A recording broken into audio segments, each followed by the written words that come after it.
that gonna work? Okay. Oh my god, I love you guys. Hiding a laugh. Love you. Still 30 seconds, Look right? how much better I look. That's amazing.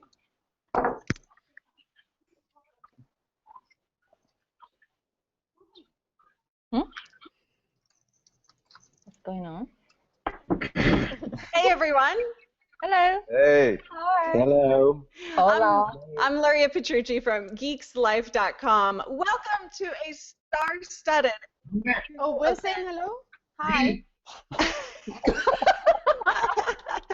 We're off to a great All start. right, off to a great start.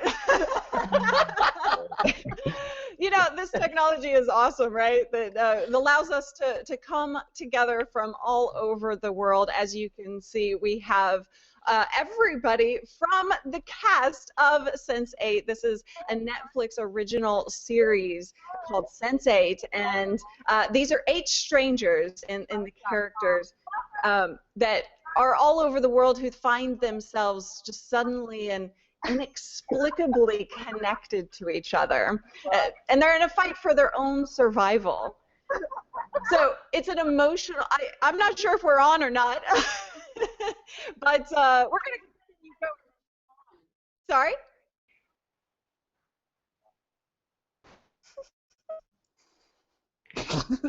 Shannon. All right. So, as I was saying, it is an emotional journey through the discovery of what's happening to them. And already they've gained a huge support system, a fan base, and it's an amazing journey. Hey, I'm gonna interrupt real fast. Because there's sort of like a really big elephant in the room right now. Yes. I think that's season 2. We're getting a lot of questions from people on Twitter, social media about season 2, and we just want to say right off the bat that season 2 has not yet been confirmed. Just wanted to let you know that, but we all care about the show so much. We're really passionate about it. Netflix is too. And if you have any questions about season 2, the best thing to do would be to ask the folks at Netflix. So that's all I got. Fair enough. Fair enough. Thank you so much for that clarification.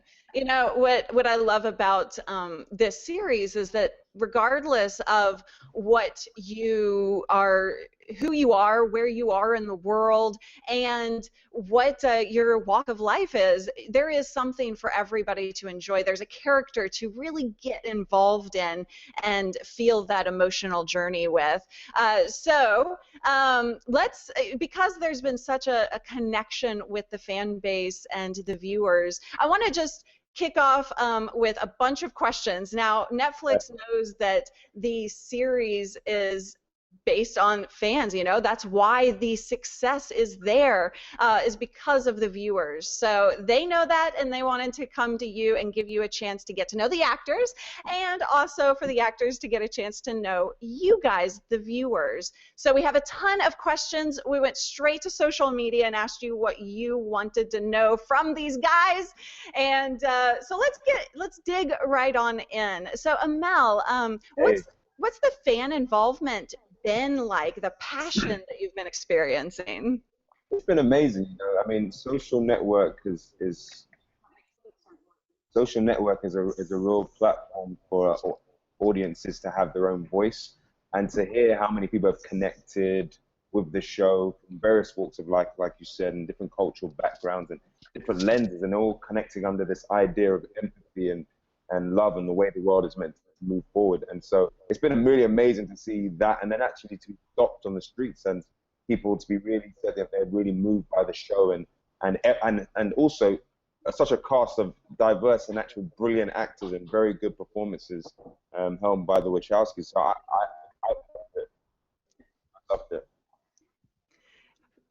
That's awesome. Now, Miguel, how do you feel? This actually comes from Juliana on Twitter. She wants to know how you feel representing people who aren't really commonly seen in Hollywood productions. I never thought about that when I played the character. about, because I don't know the Hollywood industry yet. So what I can see is that in Spain we had a dictatorship, and there's many people that coming from the past, so one generation before me, that they have suffered a big repression, not by themselves, by the government. So I could feel that after that, I could know a bit about that. After that, after the dictatorship, many directors, many like Pedro Almodovar and many artists, they were talking about the freedom, the authenticity, and it was a big explosion and celebration of authenticity in Spain. So I become from a generation that has celebrated that from the beginning, and in a way, I could feel through many stories that I have heard from my past generation what that meant. But I always thought about Lorca, about Montgomery Clift, or about people that they were repressed in a moment that it was a tough moment, I guess, for people to come out. Yeah. Did you feel like did you have to do some research on that? Did you talk to anybody who was in that experience? No. I mean, to be honest, no. In Spain, no, I didn't have. I think talking to Lana, I understood what she wanted to represent and what she wanted to portray, and I just let myself to go with her directions, and I put all of me, all of I did what I can do to be as real as possible and try to represent something that matters nowadays. Absolutely, and you all have done a fantastic job at that. You all represent, like I said earlier, a different walk of life and different people going through different journeys, and that's what's so powerful, I think, about this series is that connection that you can have with what you're going through. Not only the senses connection, but just being who you are. You know, there's a strong feeling of being comfortable with who you are in the end. Now, Tuppence, to be honest about something, I think I can, as an actor, I have many fears, and I've been dealing with many fears that I think I can connect with little. So it was easy to connect with the fear of not being yourself, or trying to think that the people is gonna feel disappointed when they really know you and see that you're not as cool as the character you represent. So I saw myself many times in my life doing interviews and trying to pretend that I was super good.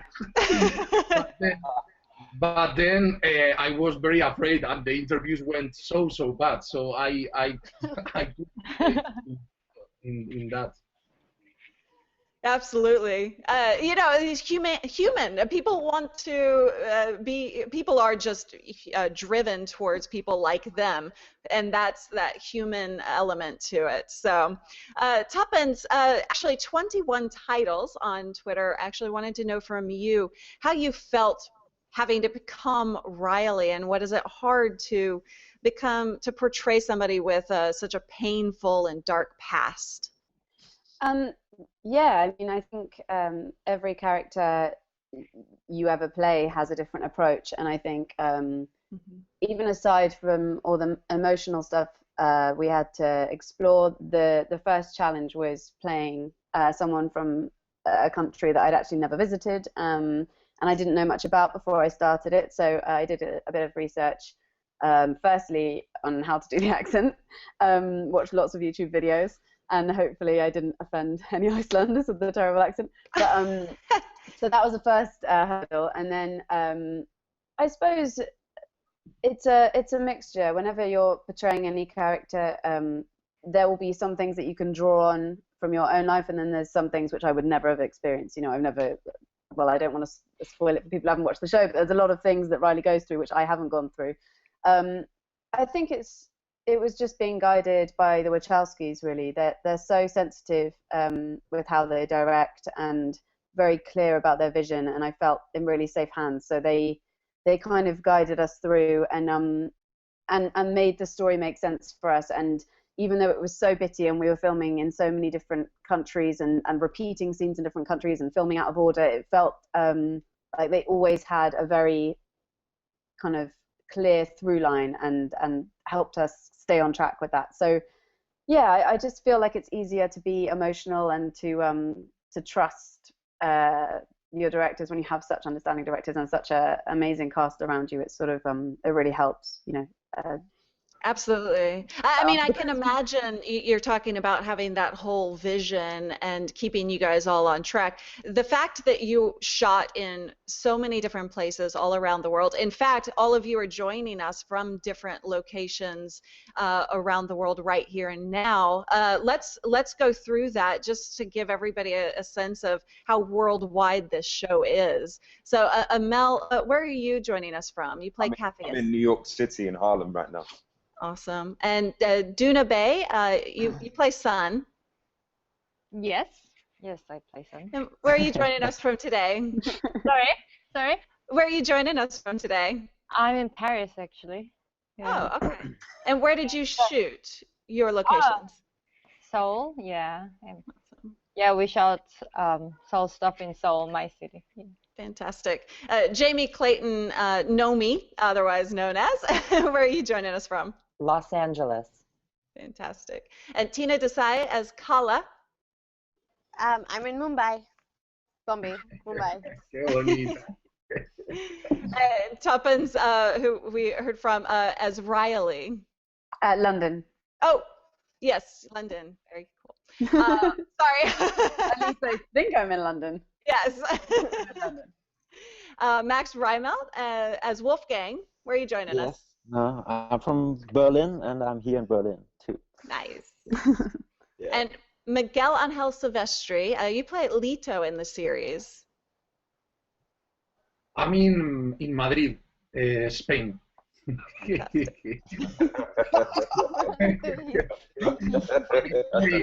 degrees Celsius here, so I'm sweating. And Brian J. Smith, you play Will in the series. I hear you're also in New York? I'm actually about 10 blocks away from Amel. What is going on? Why aren't you together? I don't know. We didn't get, the emails were clashing. I know, we tried. Our schedules are, oh boy. Just so busy, you know. And wait a second, who is that with you? Oh, this is my girl. This is Cassie. She's gonna help me with the really difficult questions today. So. Oh, awesome! Well, welcome, Cassie. He says thank you. Yes. Now, so let's get back to the viewer questions. And now that we know where all of you are shooting from, and like you were saying earlier, it's the fact that it is so broad. I can imagine the trials that they had to go through to put all the pieces together. So a job well done for the creators of the show. So coming in from Twitter, Klausus actually wanted to know, Brian, you were a protector in SGU and now in Sense8. Do you feel a sense of responsibility because of all of these roles that you play? I think it's so funny because in real life I'm constantly in need of protection. So I feel like I always need help. So it's weird to be playing roles like that. I don't know. I mean, yeah, that was one of the interesting things about Will is that he did have a sort of savior complex, and I think that's something that drove a large part of his story forward and helped bring a lot of the Sense8s together. And I guess, I don't know, I'm really interested in guys like that. I hear that actors often play, the opposite characters than who they are in real life. We're going to dig into maybe that a little bit later in the show and hear from you guys on who you are as a person as opposed to an actor. So let's go on to Jamie. The museum scene made at AHS Junkie 4322, that's hard to say. Made their eyes cry. They cried their eyes out for that scene. And wanted to know, Jamie, how you prepared for it. Oh, Without wow. giving any spoilers, of course. Yeah, I mean, wow, prepare. Well, I mean, by the time we shot it in Mexico, we'd already done it 3 months prior. So, I mean, that was sort of prep in that respect. But yeah, that scene was really, really, really hard. I remember I kept, like, after we would do a take, I kept leaving leaving the set and going off to the side, and Alessandro, who's our makeup artist, he kept having to like come over and he would just hold me. That was really, really, really tough. I mean, I don't know that I necessarily prepared for it in any way. I just sort of dove in and, you know, did the best that I could, and I'm really, really, really happy that people are resonating with what Miguel and I did with that. It's really special. Do any of you, any of the others on the panel have, was there a scene that was really difficult for you to get through? Nobody wants to talk about it, of course. But I love that Max and Tina both just giggled at the same time. Yeah, exactly. Oh, right. Yeah. I mean, all the scenes in India, it was very hot, like weather-wise. No, and of course, being spontaneous and singing and yeah, show all your skills, because the Wachowskis are, yeah, famous for trying out things, and you want to please them as much as you can. So, yes, there was sometimes, you know, the point where you felt a little challenged, also with getting emotional out of nothing.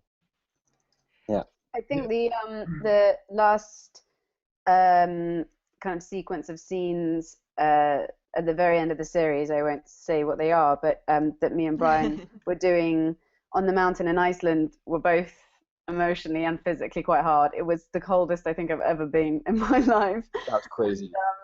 That was crazy. Yeah. And then just, you know, I was strapped upside down in the body of a car at one point, and just kind of, yeah, quite grueling on your body and on your mind, but really nice challenge.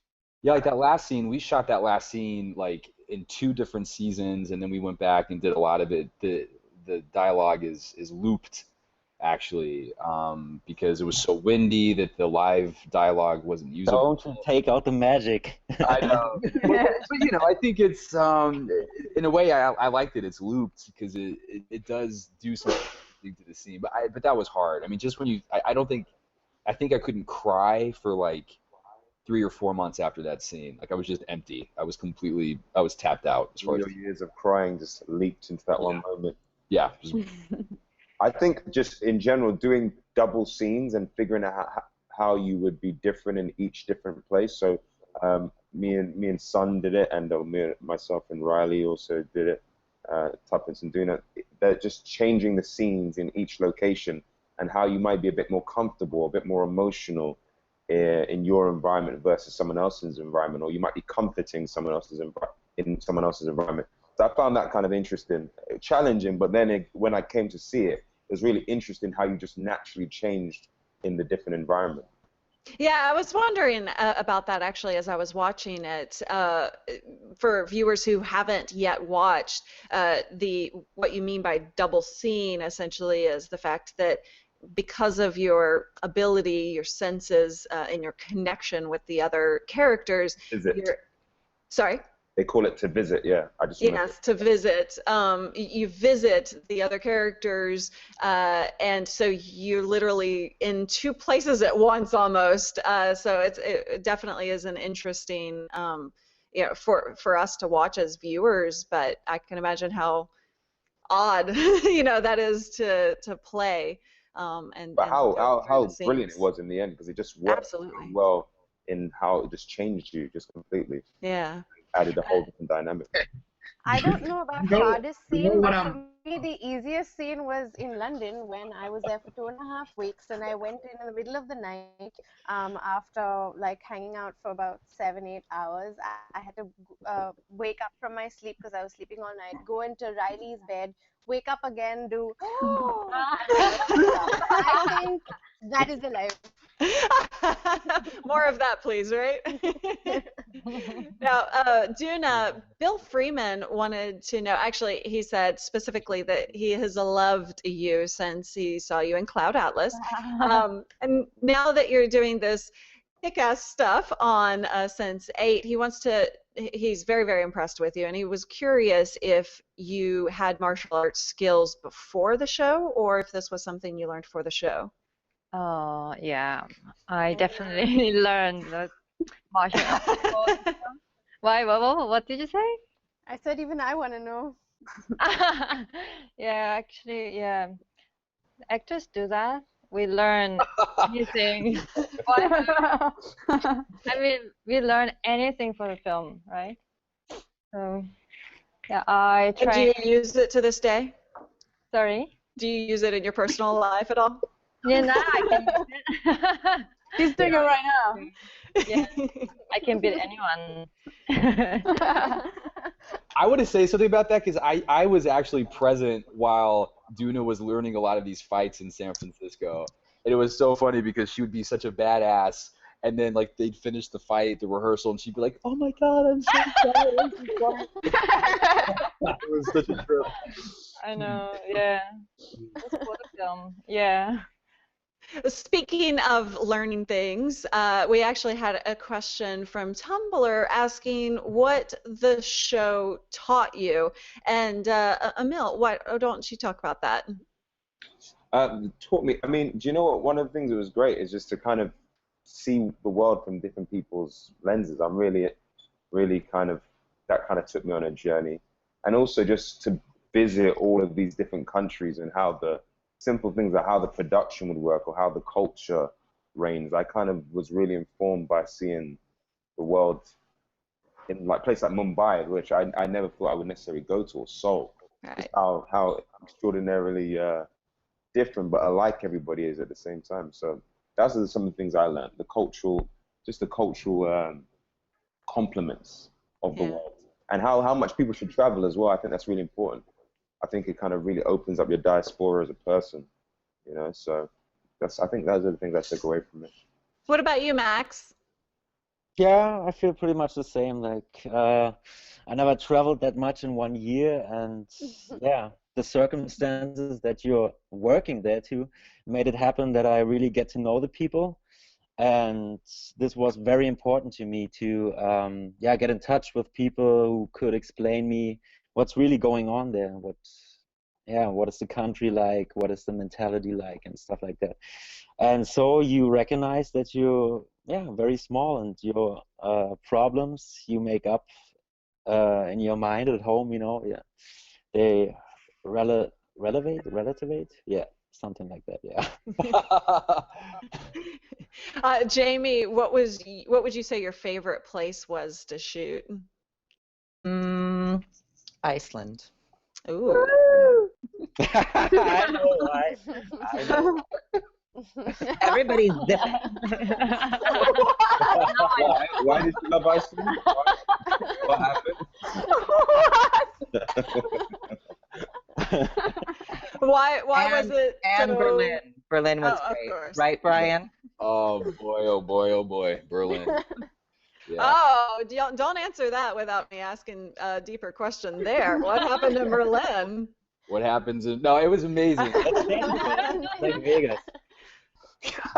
All right, well, we'll leave it at that and leave the viewers wondering. So you guys obviously get along fantastically. You all seem to be best friends for forever. Was this your first time to meet? Brian at House Fajad on Twitter asked what it was like the first time you met. Wow, I mean, we had a big rehearsal in San Francisco where we all sat around and did a read-through, and oh, are you okay? Tina looks like she needs help. Tina looks like she wanted to say something. Talk about the dinner, and then, you know, and whatever. Oh, yeah. At the Italian restaurant. Yes, please. Yeah. Oh, yeah. Oh, we went to this, like, terrible restaurant, and it was... The Italian place the first night. That's right, because I'm like, oh, you know, like I'm playing the cop, you know, like I guess I should be like, the responsible one in the cast and try and get everyone out to this dinner. So we went out to this place. It was like a 15-minute walk in Chinatown in San Francisco, and it was terrible. No, it was really, okay. really bad. But And we then had a great time. we went back to the hotel. We got lost. That's right. That's right. Yeah, we like walked around the city, and but that was all. It was all part of the bonding process, and in a way, it was a great preparation because there were so many moments like that in the show where the unexpected would happen, and a scene that you thought was going to go a certain way went in a completely different, took a completely different path, or a city gave you a completely different experience than you were expecting. It just seemed to be the constant of working on this show, and it's sort of, we were set up perfectly that first night at that really bad Italian dinner. So what you're telling me is that anytime a cast gets together for the first time, they should get lost. Yes, I highly recommend it. Although Max took us to a great place in Berlin.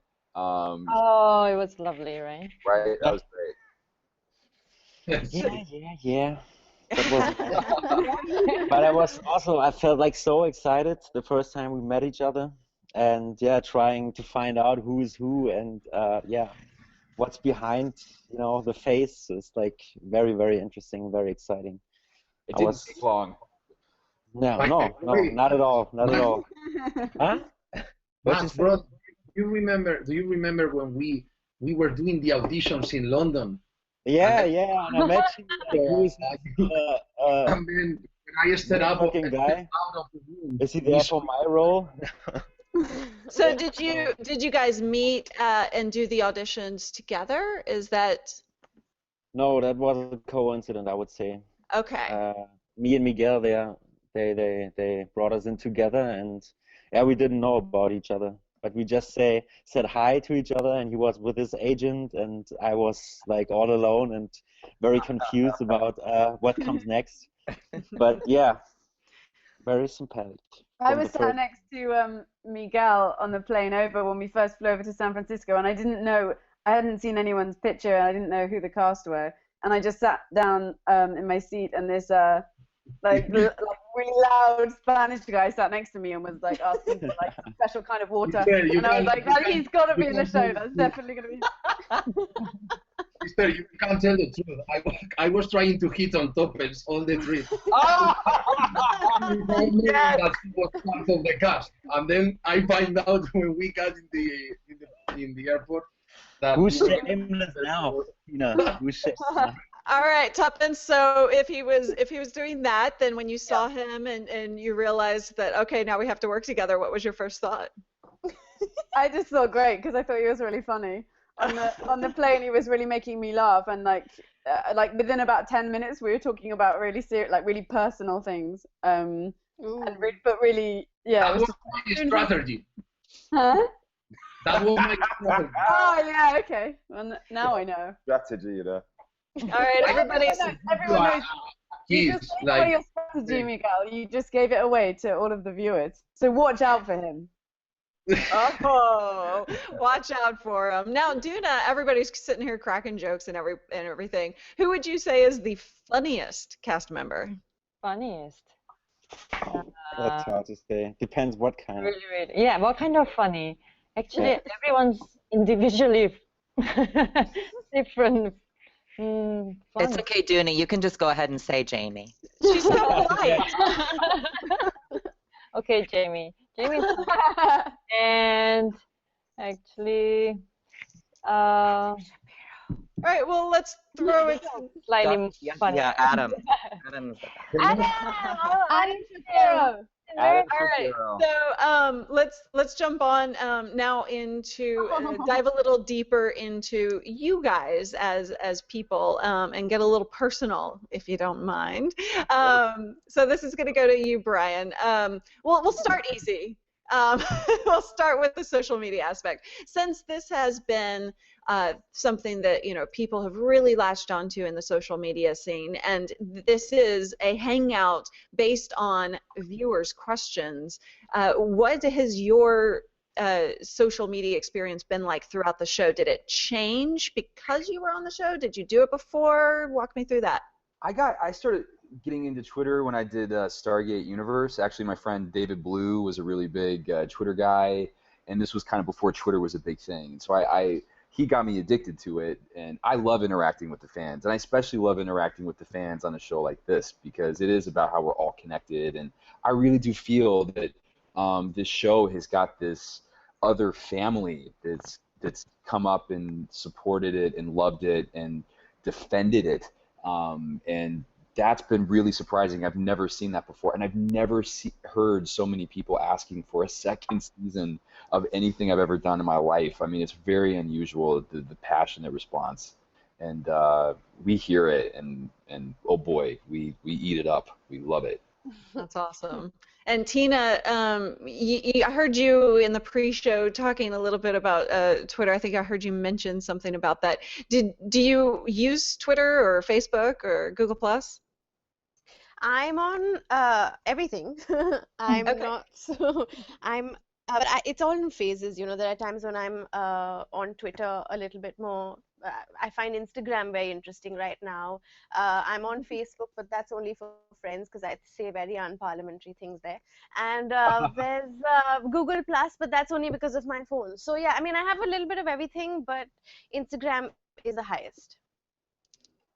And anybody else? Sorry, but what I mean is, that there is a lot of interest after the show has come up, and so it's great fun to see the comments that come in, or the sort of fan art that's really interesting to see, the sort of pictures that people have been making, you know, the paintings, the sketches, whatever. It's really a great way to connect and see those things. I echo that. The fan art has been amazing. That's been incredible to see how much people are really invested in at the various moments, you know. And the quotes how many quotes people are coming up with, like poignant quotes from J. Michael and the Wachowskis writing, how much that kind of lives in the space of the social network, you know, people saying their favorite quotes and putting them on pictures. You know, I think that's really cool. Absolutely. I've heard a lot of positive feedback from various fans about the writing of the show. And, you know, is that something that you guys really, as you're learning the lines and as you're going through the scripts, is it something you really take hold of, or does it almost have an after effect when people start reacting to that? Emil? Oh, for me, I'm very aware when I'm reading it exactly what the Wachowskis how powerful it is. Yeah, because they kind of cut through the nonsense and they say things in very kind of I would say a mixture of simplicity, but also in a very kind of highbrow way that kind of cuts through all the cerebral nonsense and goes straight to the emotions and hearts of people, which I find like not a lot of people are brave enough to say a lot of the things they're saying. You know, a lot of the lines that the characters say throughout the series, not a lot of people are brave enough to write that and actually have it delivered. And I think that's what's kind of getting to people. You know, there's this real kind of mystical, cerebral element of, you know, us being connected, but very simple things of how can we all be a bit more one in the world. And I love that. That's kind of my proclivities as a person. You know, I'm kind of into that kind of thought, and that's what really connected me to the show. All right, Miguel, you have a question from @SenseCala on Twitter. They wanted to know, every character has a skill, right? And so, you know, for instance, you can act. You're an actor in the show. How about that? But what is your skill that could help a sensate out when they're in trouble? I guess it is being able to perform different characters and get information from people, or being able to, well, in the last episode, this is not, I cannot spoil, no? Say again? Can I spoil, or because I absolutely. Well, in the last episode, they used me to seduce a person to get information. I don't know if we're allowed to do spoilers. We might want to steer clear of spoilers, but you know, maybe you could dive a little bit into it. But you know, I always dream that if there's more things to come in the future, I would love to play like many different characters, like Lito used to play someone that gets information from people and plays many different roles, and the way he see the characters, which is always a bit cheesy. It's nice to see some cheese in the real world, like an overacted actor, in the real life. That's what I want to play, because it was the funniest scenes for me. I remember when we were doing the scene in Iceland, when I have to flirt with a girl in order to get the information of where Riley, in which room Riley is. So I remember that it was written that I was supposed to play like a doctor or a nurse or something like this. So I start to speak with the costume designer, and I said, okay, give me everything you got. Like, do you have a hat? Like a doctor's hat? Do you have something that I can use? Like, I don't know. I was asking for tools, and that was I had so much fun. I was having a lot of fun doing that. Duna, what about you? Do you have a special skill? Well, obviously now you know martial arts, but do you have a special skill that would help a sensate out in trouble? Well, I'm useless actually, but if you need any, You are not, Duna. when you need some ping pong or some archery, so I've been working on that kind of, Wow, that's awesome. Or cooking Korean food, or I don't know. All right.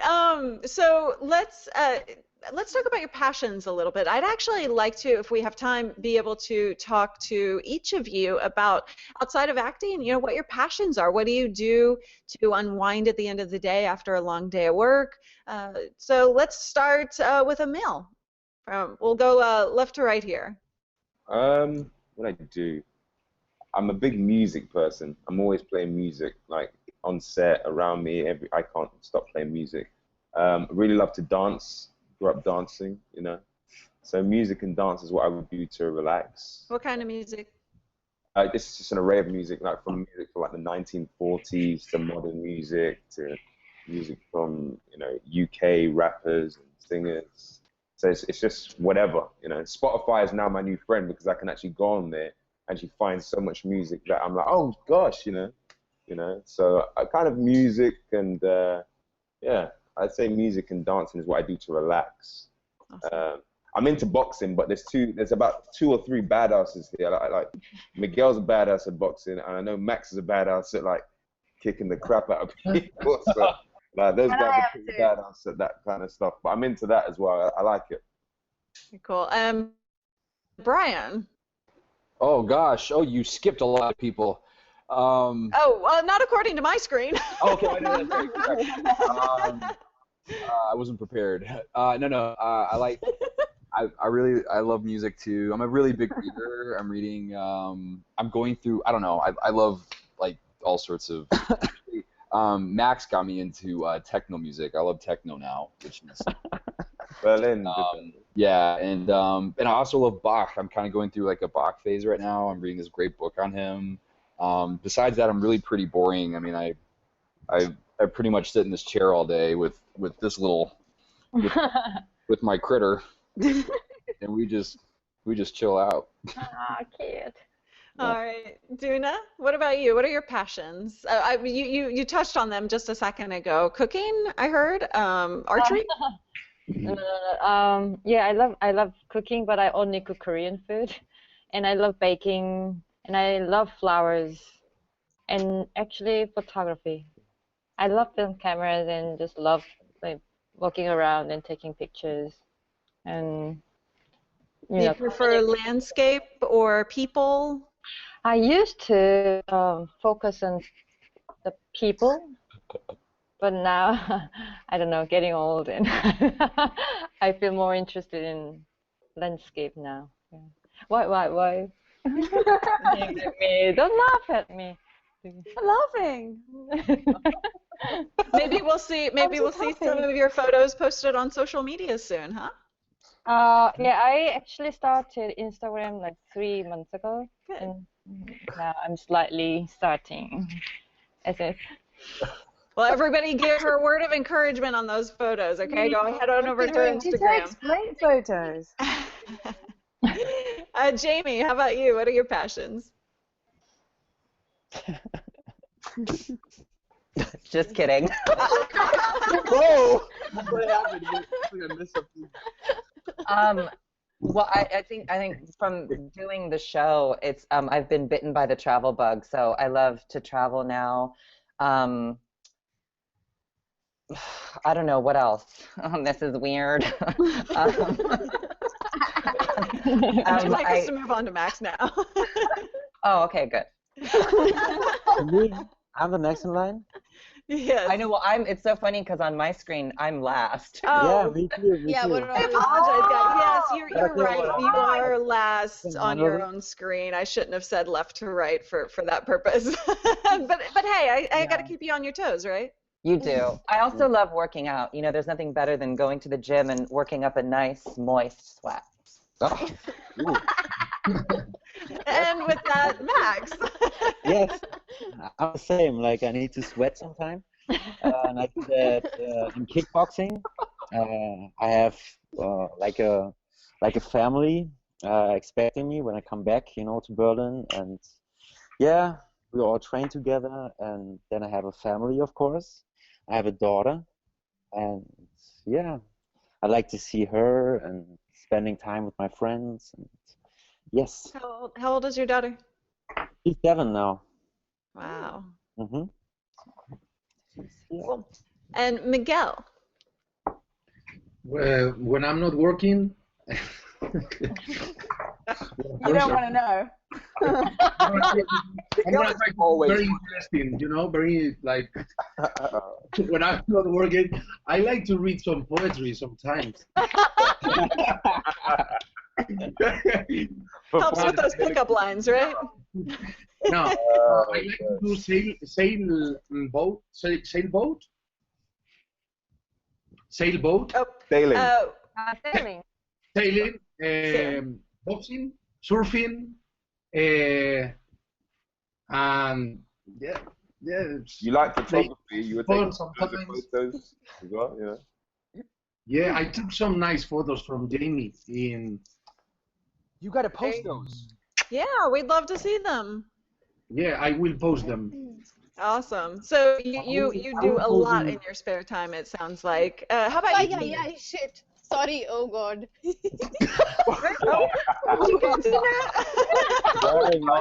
You like profanity in her spare time.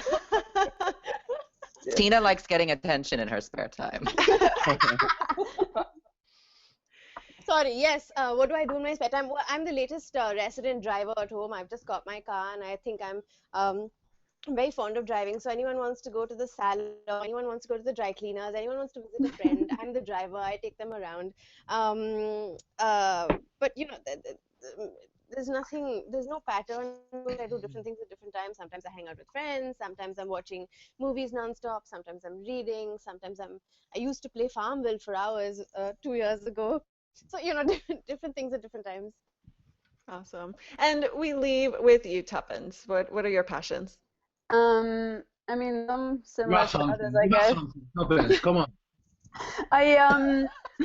Give us something. What? Give us something. I'm gonna give you something. Wait. So I mean, I love reading and watching films, but I also recently have got really into taxidermy, and I've started a course. I'm kind of really fascinated by anatomy, and it's really interesting learning about the different ointments you can use, and how you pose an animal, and yeah. So I guess that's one of the things, and I love to go out for a dance too. Tuppence, stay away from my dog. I was just eyeing her up. I remember once when Tuppence and I we had a lot of time together because there was many scenes that we didn't work, and we had a lot of walks together. And I remember the time when she told me, "I'm gonna do taxidermy." What? Well, nice speaking again. She told me, yes, I like dead animals and put these things inside. And I thought, okay. I'll see you later, okay? Bye. Awesome. Well, so everybody has their own passions, their own ways of coming down at the end of the day and kind of getting back to that stable person inside, right? So that's always important, regardless of what it is. I'm scary when it comes to Tuppence, kind of scary. Yeah. All right. Well, thank you guys so much. We're out of time, but we really I appreciate that you've taken the time to spend with not only me but all the viewers around the world who love and adore you. To you viewers, thank you so much for joining us for this time with the actors and the cast of Sense8. Be sure to keep tweeting them, keep talking to them on social media, let them know what you're loving, and keep encouraging them. As you can hear from this discussion today, they love it, and they love to get to know you guys. So make sure, if you haven't seen the show, what are you waiting on? Go watch it. It's on Netflix, so go subscribe and watch that. It is available now. So, all right, thank you guys so much. Say bye, everyone. Thank you. Obrigado. Merci beaucoup. Dankeschön. Gracias. Bye-bye. Bye. Arigato. 감사합니다. Cheers. Gracias. 감사합니다. Bye. Te amo. Bye. Bless. Not bad. We survived that one. Yay, that was